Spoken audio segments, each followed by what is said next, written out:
Good morning, my dear student. Today we are going to discuss your class 11th history, chapter changing cultural tradition.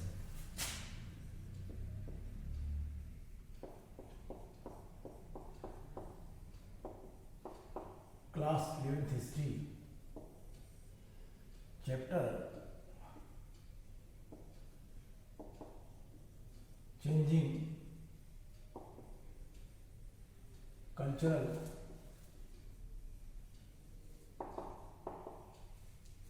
tradition. Dear student, in this chapter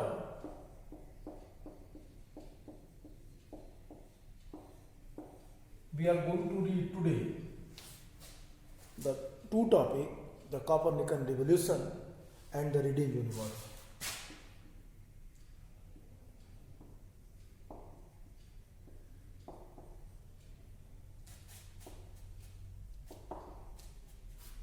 Copernican revolution plus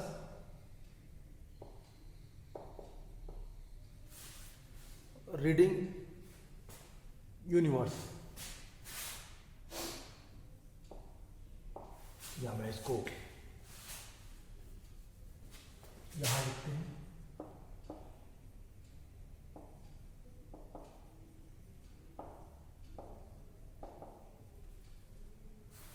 reading universe.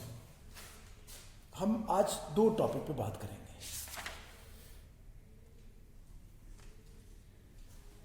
Why we are going to discuss two topics? Because two topic that is connected with each other. दोनों एक दूसरे से connected है. इन दोनों topic में in short में हम इससे बात करते हुए कहेंगे कि किस तरीके से कॉपरनिकन रिवोल्यूशन हुआ और किस तरीके से एक बड़ा बदलाव दिखाई देता है.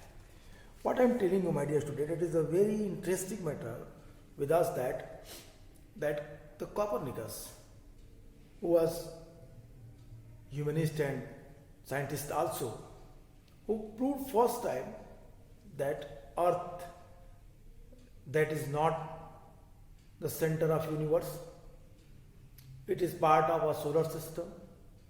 Solar system is sun centric and the Earth had along with all the planets moved around sun. He proved his,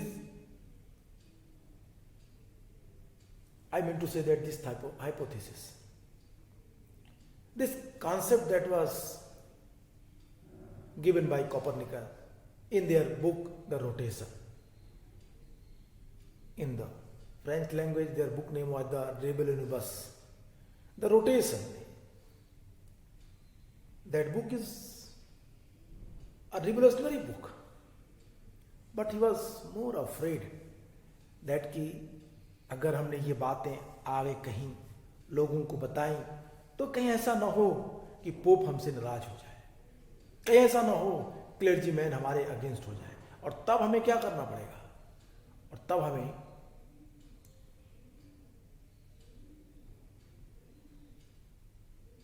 इन पूरे जो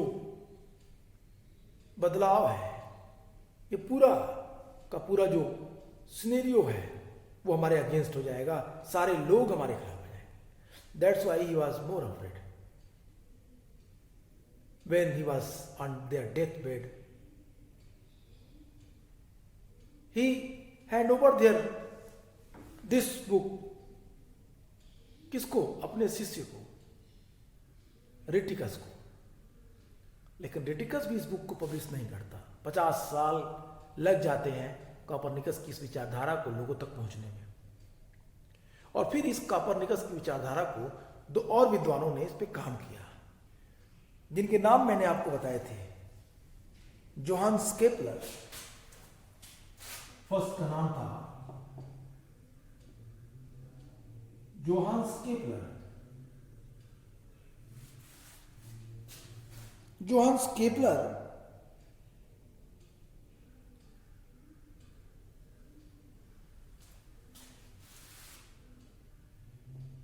जोहान्स केपलर, ये जो नाम है, इनकी भी एक बुक थी,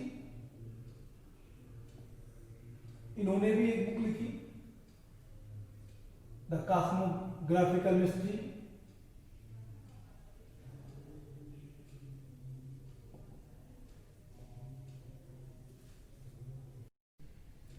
the second Galileo Galilei.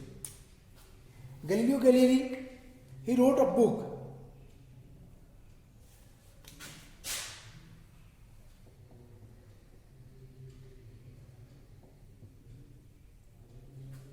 Galileo Galilei.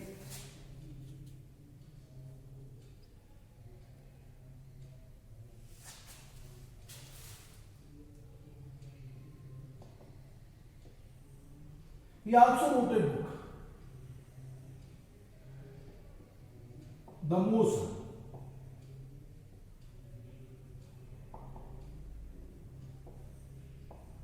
और फिर इन बुक के आधार पे एक बड़ा बदलाव इन्होंने कॉपरनिकन रिवोल्यूशन की जो बात थी, जो कॉपरनिकस ने कहा था, उसको प्रूव करने का प्रयास किया. एक्सेप्ट थर्ड बुक जो आई वो थी आइजैक न्यूटन की.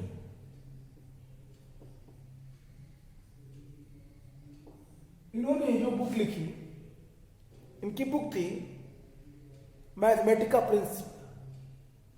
मैथमेटिका प्रिंसिप जो उनकी बुक थी, इसको उन्होंने पब्लिश किया 1687 में. द प्रिंसिपिया मैथमेटिका बुक का नाम था.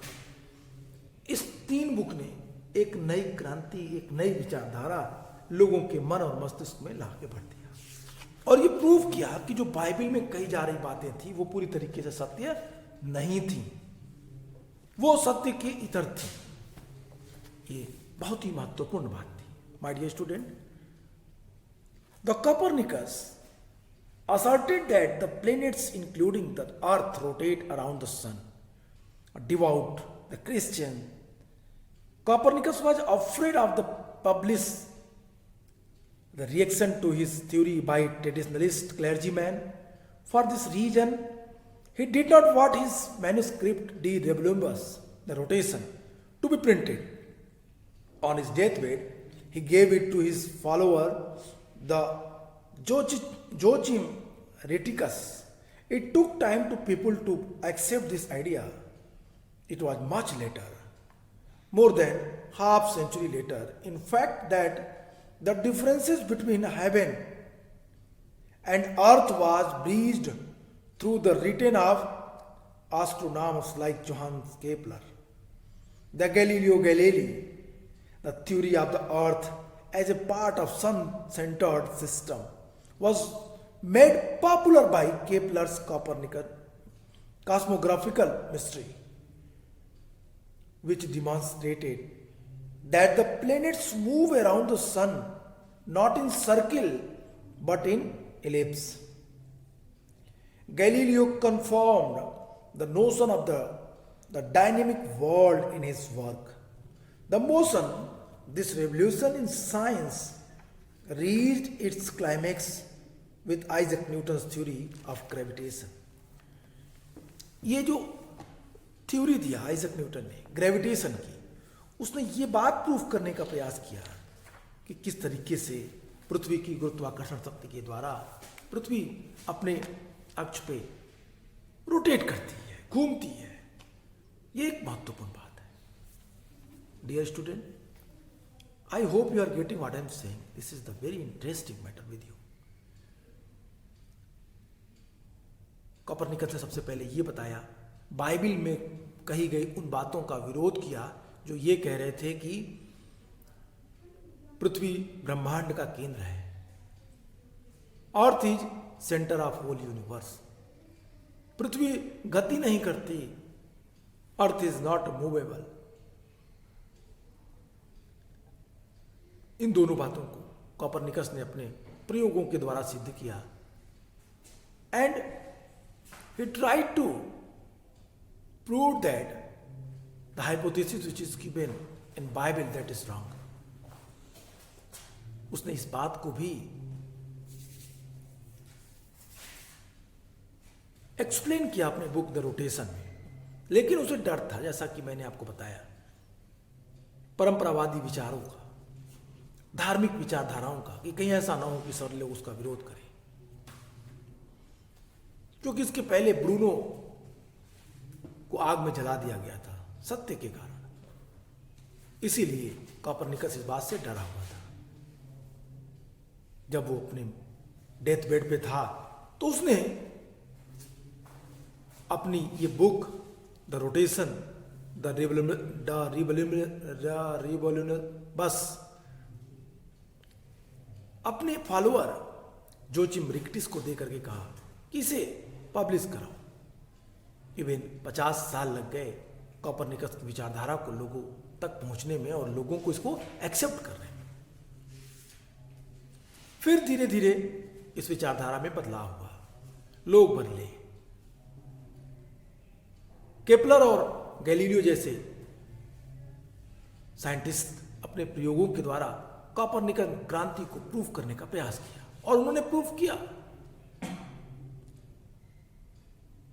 केपलर ने अपने बुक कॉस्मोग्राफिकल मिस्ट्री और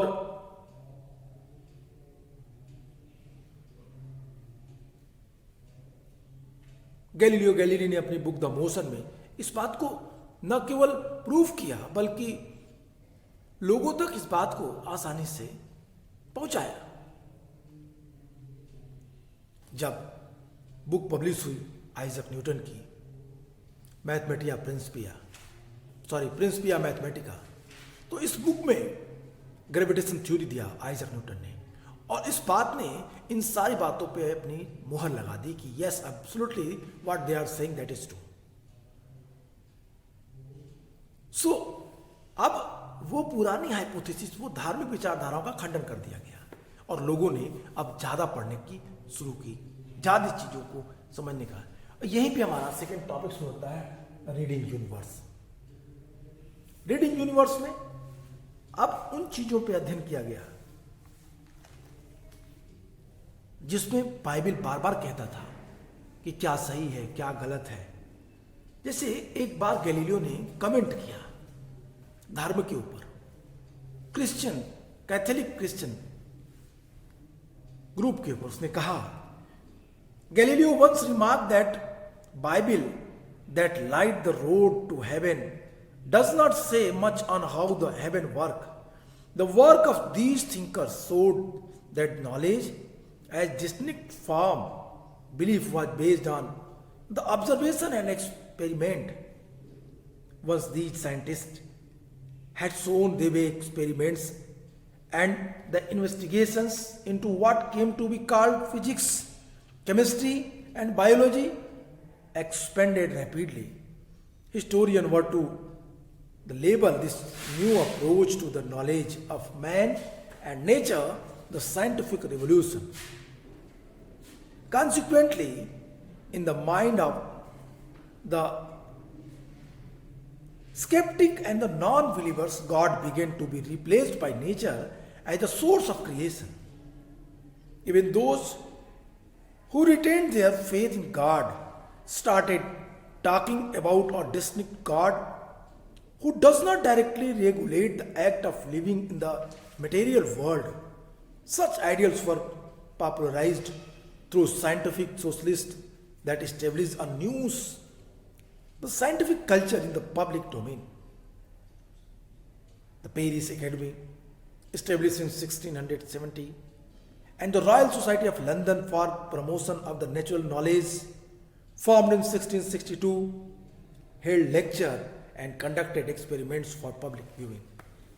अब सबसे महत्वपूर्ण बात क्या थी?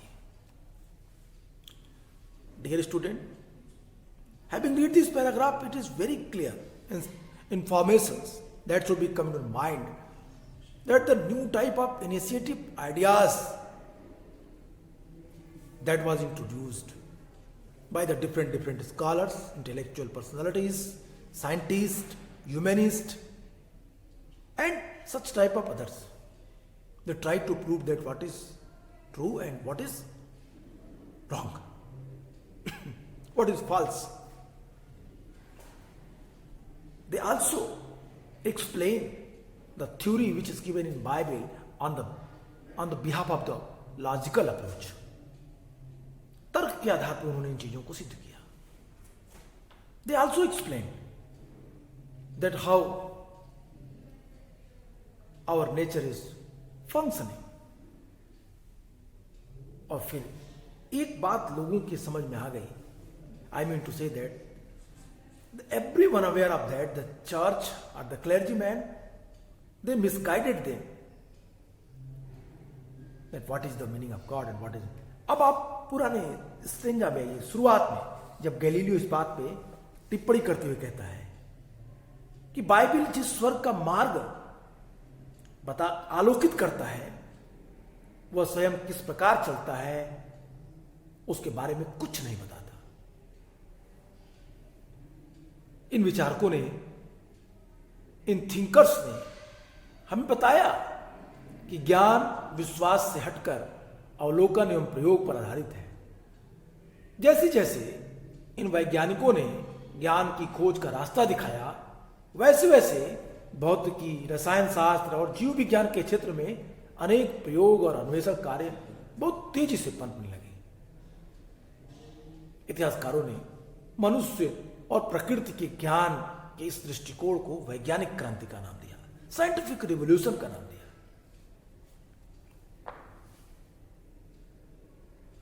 परिणाम स्वरूप संदेहवादियों और नास्तिकों के मन में सारी सृष्टि की रचना के स्रोत के रूप में प्रकृति ईश्वर का स्थान लेने लगी।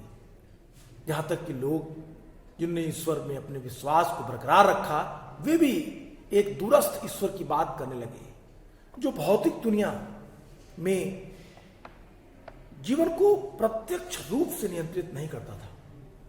इस प्रकार विचारों को वैज्ञानिक संस्थाओं के माध्यम से लोकप्रिय बनाया गया और जैसा कि मैंने आपको बताया, royal society of London and the Paris academy जो 60-70 और 60-62 में स्थापित हुई का गठन किया गया और इस प्रकार ज्ञान का विस्तार दूर दराज के क्षेत्रों में होने लगा। I hope that what I am saying you are getting properly. My dear student, the role of the Royal Academy and the role of Paris Academy and Royal Academy of London, that was established in 17th century. They played very important role to emerge the new ideology on the basis of practical knowledge. They try to prove that how the nature is regulating, how the man is functioning their work. They try to explain about solar system, about wind,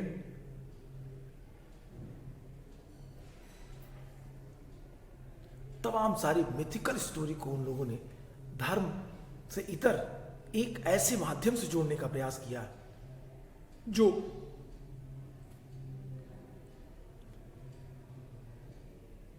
इस पूरी विचारधारा को एक नया स्वरूप दे रही थी।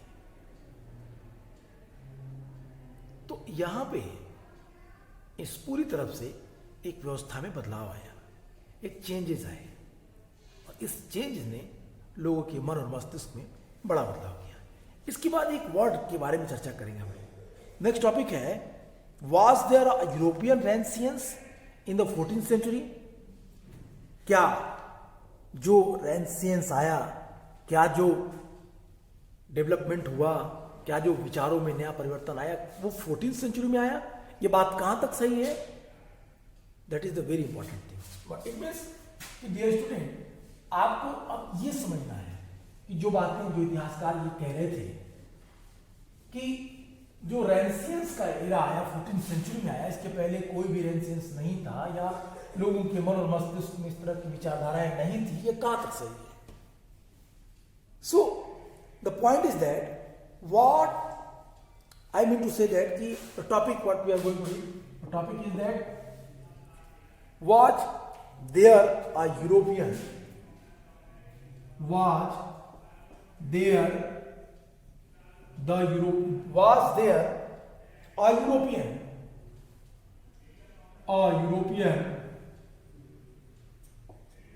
was there a European Renaissance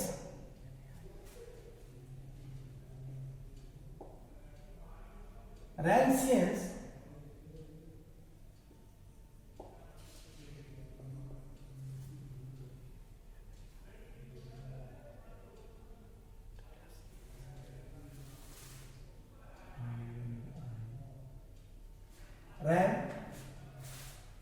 Renaissance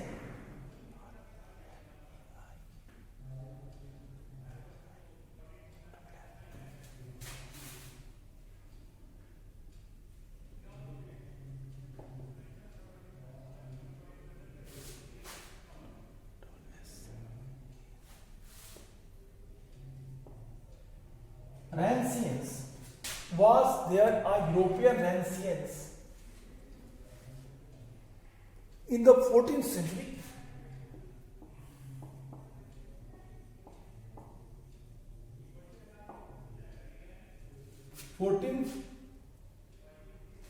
14th century.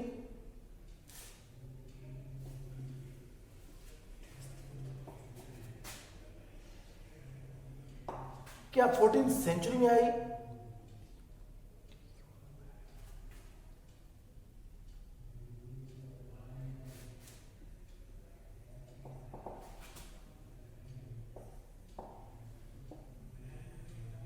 ये क्वेश्चन मार्क था कि यूरोप में जो बदलाव हुआ, जो रेनेसांस आया, क्या वो 14th सेंचुरी की घटना थी? क्या इसके पहले यूरोपियों के दिमाग में इस तरह की विचारधारा नहीं आई? और नहीं आई तो क्यों नहीं आई? क्या रीजन थे इसके पीछे? और जो इतिहासकार ये कह रहे थे कि जो रिबर्थ हुआ, जो आइडियोलॉजी में नई बातें इंट्रोड्यूस हुई, क्या वो 14th सेंचुरी में हुई? That is the very important things. Okay, let's come and try to understand that the point. Some historians believe that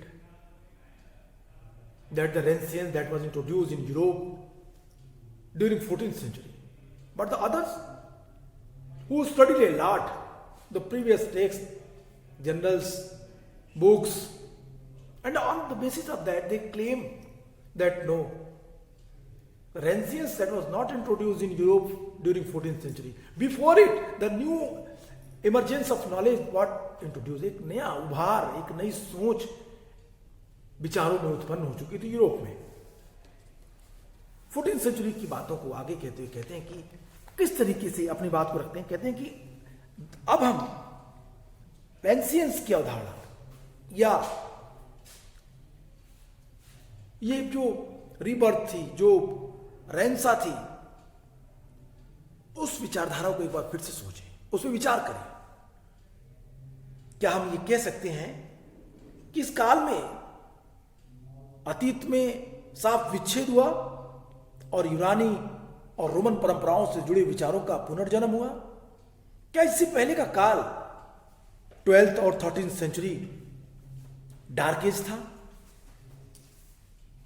England के पीटर बर्क जैसे हाल ही के लेखकों का सुझाव है कि बर्कहार्ट के ये विचार अतिशयोक्तिपूर्ण है, हाइपरबोलिक है. बर्कहार्ट इस काल और इससे पहले के कालों के फर्कों का विचार के बारे में कुछ जो बातें की जा रही हैं वो बढ़ा चढ़ा के कहा जा रही हैं. ऐसा करने में उन्होंने पुनर्जागरण शब्द का प्रयोग किया. इस शब्द से यह अंतर्निहित है कि यूनानी और रोमन सभ्यताओं का 14th सेंचुरी में पुनर्जन्म हुआ और समकालीन विद्वानों और कलाकारों में ईसाई विश्व दृष्टि की जगह पूर्व ईसाई विश्व दृष्टि का प्रचार प्रसार किया. दोनों ही तर्क अतिशयोक्तिपूर्ण थे, दोनों ही तर्क सही नहीं थे. कहने का सेंस ये था कि 12th और 13th सेंचुरी को ये कहा जाए कि ये डार्क एज था और जो नई विचारधाराएं ईसाई धर्म में आ रही थी, कैथोलिक धर्म जो रिफॉर्म हो रहे थे, क्या वो 14th सेंचुरी के बाद हुए? ये दोनों चीजें बर्कहार्ट के इस स्टेटमेंट को पीटर बर्क ने चैलेंज किया. उन्होंने कहा जो ये कहा जा रहा है वो सही नहीं है. ये अपनी बातों को बढ़ा चढ़ाकर कहने के लिए एक वर्ड का यूज कर रहे हैं और वो वर्ड है रेनेसांस. उन्होंने इस शब्द का प्रयोग अपने लिए किया, अपने हित के लिए किया.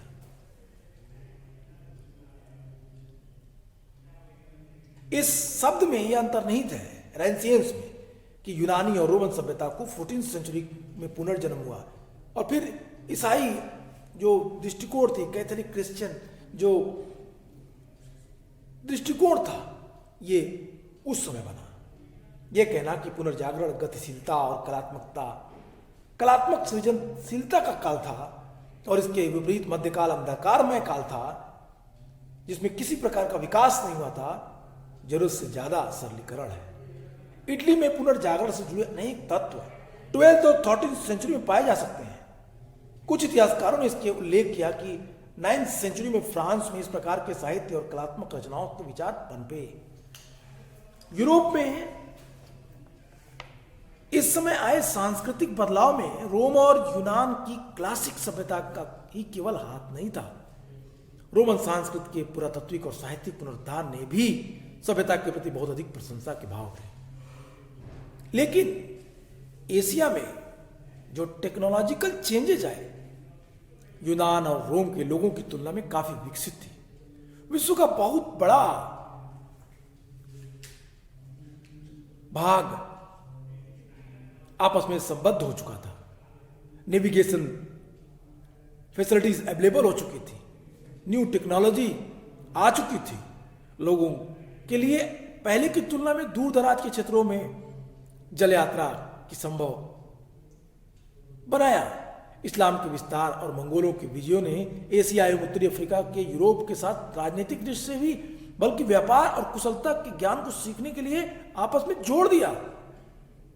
यूरोपियों ने न केवल यूनानियों और रोम वासियों से सीखा, बल्कि भारत, अरब, ईरान, मध्य एशिया और चीन से भी ज्ञान प्राप्त किया। बहुत लंबे समय तक इन ऋणों को स्वीकार नहीं किया गया, क्योंकि जब इस काल का इतिहास लिखने की प्रक्रिया आरंभ हुई, तब इतिहासकारों ने इस यूरोप केंद्रित दृष्टिकोण को सामने रखा। इस काल में जो महत्वपूर्ण परिवर्तन हुए, उनमें धीरे धीरे निजी और सार्वजनिक दो अलग अलग क्षेत्र बनने लगे। जीवन के सार्वजनिक क्षेत्र का तात्पर्य सरकार के कार्य क्षेत्र और औपचारिक धर्म से संबंधित था। इसमें सरकार, गवर्नमेंट क्या काम करती है और गवर्नमेंट धार्मिक रूप से किससे प्रभावित है, इन दोनों चीजों को करता है। व्यक्ति की दो भूमिकाएं थी, प्राइवेट और पब्लिक। वह न केवल 3 वर्ग, 3 ऑर्डर में किसी एक वर्ग का सदस्य था, बल्कि अपने आप में एक स्वतंत्र व्यक्ति था। एक कलाकार किसी संघ या गिल्ड का सदस्य मात्र ही नहीं था, बल्कि वह अपने हुनर के लिए भी जाना जाता था। 18th सेंचुरी में व्यक्ति की इस पहचान को राजनीतिक रूप से अभिव्यक्त किया गया, इस विश्वास के साथ कि प्रत्येक व्यक्ति एक समान राजनीतिक अधिकार है। इस काल में एक अन्य महत्वपूर्ण विशेषता यह थी कि भाषा के आधार पर यूरोप के विभिन्न क्षेत्रों ने अपनी पहचान बनानी शुरू की। पहले आंशिक रूप से रोमन साम्राज्य द्वारा, बाद में लैटिन भाषा और ईसाई धर्म द्वारा जुड़ा। यूरोप अब अलग अलग राज्यों में बंटने लगा, और इन राज्यों के अतिरिक्त आंतरिक जुड़ाव का कारण समान भाषा का भी होना था। These all information what I am telling you, this is the very easy language. Why I am explaining this is in this language? Because it is easy to understand. Suppose the Burckhardt type other scholar, they try to prove that the Renaissance, it was not introduced only 14th century, and before era, that is called dark age, 12th and 13th century, that would be dark age. They denied. They searched out all the points which is very important and which proved that कि अब लोगों के मन और मस्तिष्क में विकास जो हुआ वो सिर्फ इस एरा की उपज नहीं थी, 14th सेंचुरी में ही नहीं हुआ ऐसा, इसके पहले के तमाम सारे परिवर्तन, बदलाव हुए। कहता है वो कौन कौन से बदलाव? कहता है कि अब अगर एशिया पे, if you will observe about the continent of Asia, where you find that technology was developed. If you will observe the history of the Mongols and Mongol empires, on the basis of that you can easily understand that they connected with the Europe to Asia. They provide a silk route. That is the very important. आपको ये चीजें समझनी है. Whatever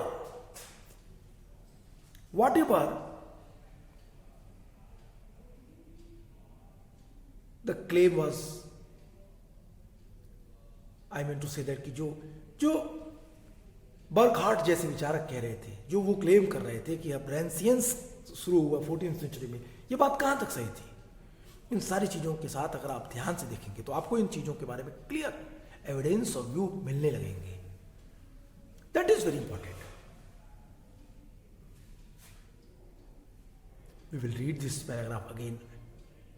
We will try to understand that ki was there a European Renaissance in the 14th century. This statement कि क्या 14th century में ही Renaissance आया था यूरोप में, ये बात सही है नहीं सही है, कहाँ तक सही है, इन चीज़ों के बारे में हम फिर नेक्स्ट क्लास में बात करेंगे. तो आज के लिए इतना ही. अदर क्लास में बात करेंगे और देखेंगे कि क्या था इसके बाद. तो goodbye and take care.